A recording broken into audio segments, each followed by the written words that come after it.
Arenberg, visiting lecturer in political science and public policy at Brown University, has spent 34 years in senior staff positions from George Mitchell to Carl Levin to Paul Tsongas, was part of a forum this afternoon at the Watson Institute. This was Broken.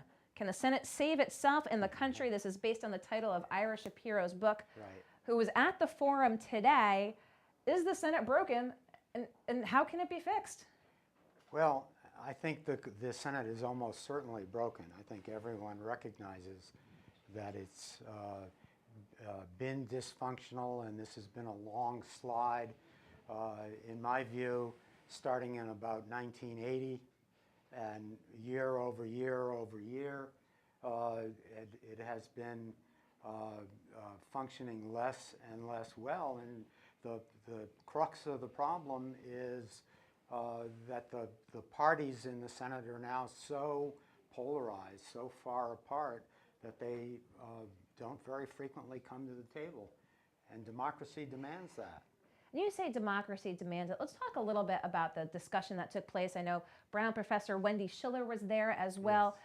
Do we see this changing anytime soon? Is it up to the electorate to listen to candidates who say, look, the polarization is not serving the country, but as we see the party machines in there and the money behind it, is there any chance to rectify this at any time soon in the near future? I think it's tough in the short term. However, you know, I'd say a big part of the problem is just plain old bad behavior by senators themselves. And most of them know better, and they, you know, the potential is there. In the Senate, the lines of communication are always open because it's a small body. And because of the filibuster, I wrote a book about the filibuster, because of the filibuster, in order to run the Senate, the majority has to deal with the minority in order to keep the place going. And so when we do get to these crisis points, such as, you know, we have these government shutdowns or fiscal cliff or whatever it may be, when there's a deadline, you'll notice that the cradle of the compromise is almost always the Senate. And that's because even though things are pretty toxic, things are pretty bad, the lines of communication are still open. And so you talk about the sort of bad behavior, if you will. Are members just incentivized to both, I don't want to say pander, if you will, but tack to the media and tack to their base? Is there just no incentive to be that honest broker, that middleman, if you will, to say, look, this is, if we're going to get anything done, does it make, is it more advantageous for them, again, to go into their corners than get into the ring? Yeah, there's not much middle ground anymore. I mean, you know, from right here in Rhode Island, and back in the day of John Chafee, you know, a moderate Republican and a moderate Democrat working together could build a majority from the middle out. And that was quite a common thing in the Senate. But you can't do that today. In fact, most Republicans don't want their picture taken with a Democratic colleague because that's dangerous back home. You know. We have a very interesting Republican Senate primary here. We have a member of the House who is running very far to the right. We also have a former Supreme Court member, Bob Flanders, here, who said, look, I take money from the Democrats and I take money from Republicans. He's not been in the political realm, but is running. It'll be interesting to see if he emerges from the primary. It's an interesting form of bipartisanship to talk about taking money from both sides. So talk with us a little bit, again, the forum took place today. Talk with us a little bit about the discussion. Again, Ira Shapiro was there talking about the book. But talk, you know, what should folks be interested to know that were sort of the more salient points that took place up at Brown today? Yeah, well, I think, unfortunately, I think we hung a lot of crepe.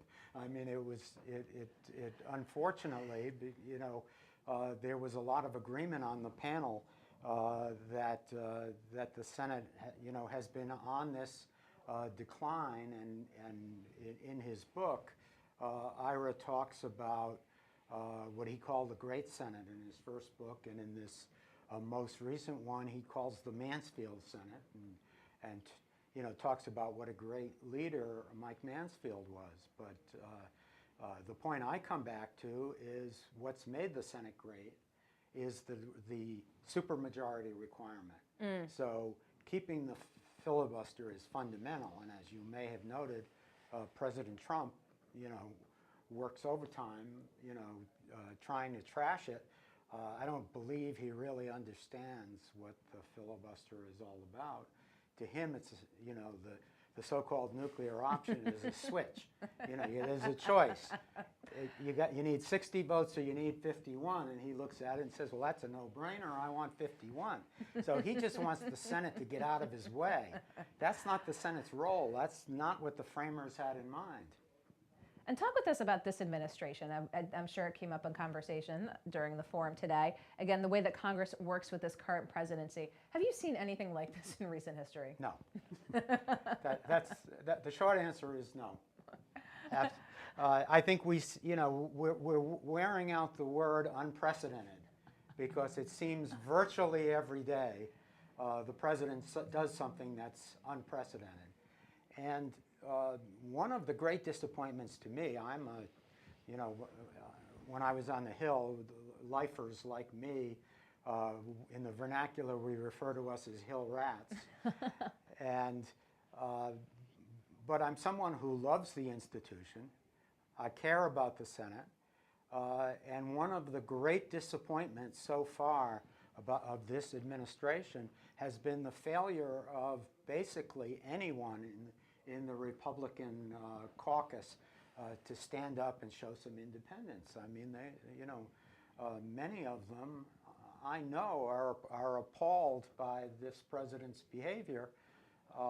However, they're worried about their base. They're worried his base is so rock solid and it's a part of their base, and they're afraid to cross him.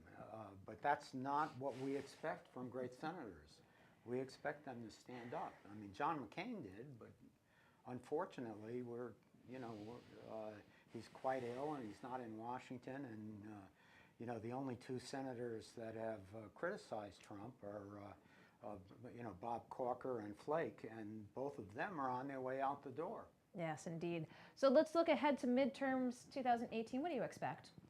Well, I expect a big blue wave, as they say.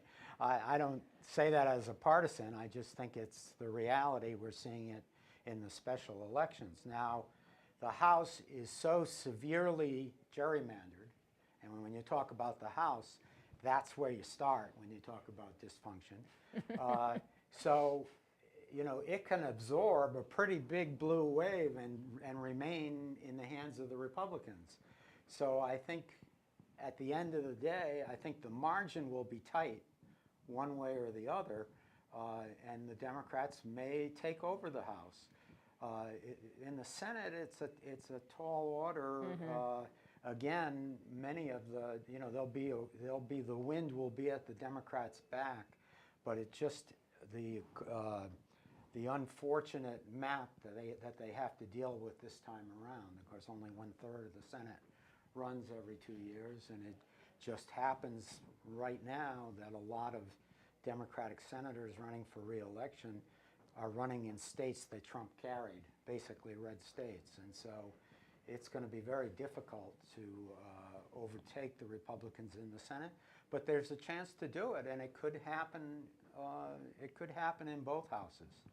So we're keeping an eye on 18. We're keeping an eye on the midterms, and I did start off sort of asking about the broken Senate. And again, just to sort of encapsulate the conversation both today at Watson and your thoughts in general, moderates, do they stand a chance? Well, I mean, there are fewer and fewer moderates in the Congress, and we see that. We see them resigning, retiring in large numbers every time, every cycle, and they generally replaced by a Democrat further to the left or a Republican further to the right, and the polarization that we observed gets worse and worse.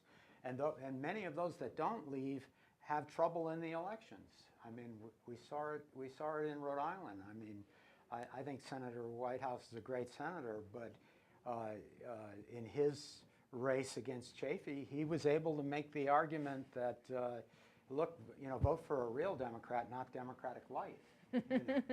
And so moderates run into that all the time. They do. That was, again, back in '06. So talk with us a little bit about your time at Brown and your involvement in Watson. Is it everything you'd have expected? I love Brown. Now, I often say I miss Capitol Hill every single day. It's in your blood. We call it Potomac fever.